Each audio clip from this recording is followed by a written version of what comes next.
Mars 1871. Les Parisiens se sentent trahis et humiliés. Le nouveau gouvernement français, à majorité monarchiste, a accepté la défaite de la France et a même autorisé les vainqueurs à défiler sur les Champs-Élysées. Le gouvernement a aussi cédé l'Alsace et la Lorraine à l'ennemi et a accepté de payer d'énormes indemnités de guerre. Et les mesures économiques qu'il prend enfoncent un peu plus le peuple dans la pauvreté. Résumons. Les Prussiens occupent le pays, le gouvernement français étrangle le peuple et les Parisiens, qui se sont forgés une mentalité de révolutionnaires pendant le siège de Paris contre les Prussiens, sont en colère. C'est une situation explosive, d'autant que les Parisiens ont gardé leurs fusils et environ 300 canons. L'étincelle intervient au matin du 18 mars 1871. Le chef du gouvernement, Adolphe Thiers, envoie l'armée récupérer les canons de Paris stockés sur la butte Montmartre.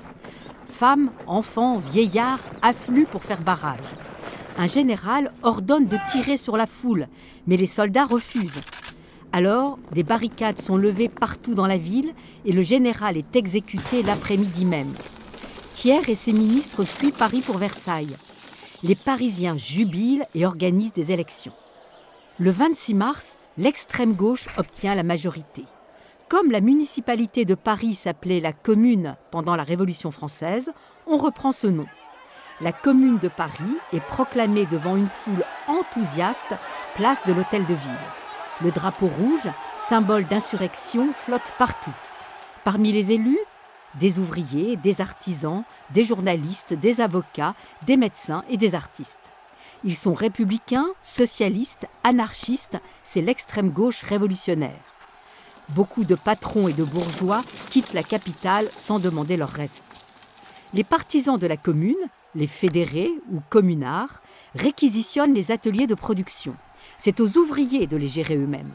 On instaure la gratuité des loyers pendant quelques mois, on envisage une justice gratuite, les salaires des instituteurs doublent, les écoles deviennent obligatoires, gratuites et laïques. On se méfie de la religion. Dans les églises s'installent des clubs de discussion où tous peuvent prendre la parole, hommes comme femmes.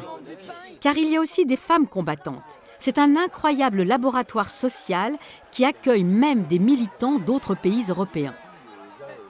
Mais le gouvernement officiel veut mater la rébellion.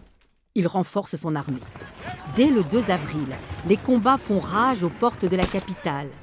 Et les communards vont de défaite en défaite, tandis que dans les quartiers cossus, on espère la victoire du gouvernement. Le 21 mai, profitant d'un concert aux Tuileries, les Versaillais, rappelons que le gouvernement est installé à Versailles, entrent à Paris. C'est le début de la semaine sanglante.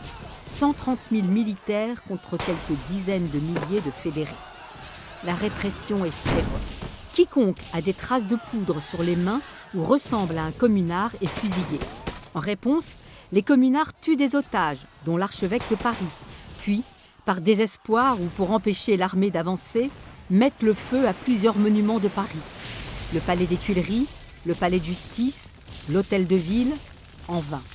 L'ultime bataille au cimetière du Père-Lachaise, où les derniers fédérés se sont retranchés, finit à coups de baïonnettes. 147 communards sont fusillés devant un mur du cimetière devenu tristement célèbre, c'est le mur des fédérés. Le 28 mai 1871, la dernière barricade tombe, la commune est finie. Entre 10 000 et 20 000 Parisiens sont morts au combat. 43 000 hommes, femmes et enfants subissent maintenant des représailles. Ils sont emprisonnés ou déportés vers la colonie française la plus éloignée, la Nouvelle-Calédonie. Pour les autres, ceux qui ont échappé aux arrestations, c'est l'exil.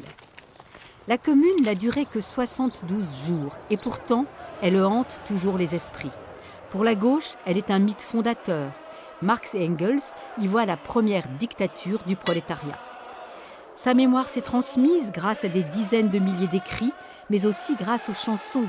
Et oui, l'Internationale, le chant des luttes ouvrières, a été écrit par un communard, tout comme la célèbre chanson « Le temps des cerises ». Deux leitmotivs qui accompagnent encore régulièrement les manifestations en souvenir de la commune et de son espoir de meilleurs lendemains.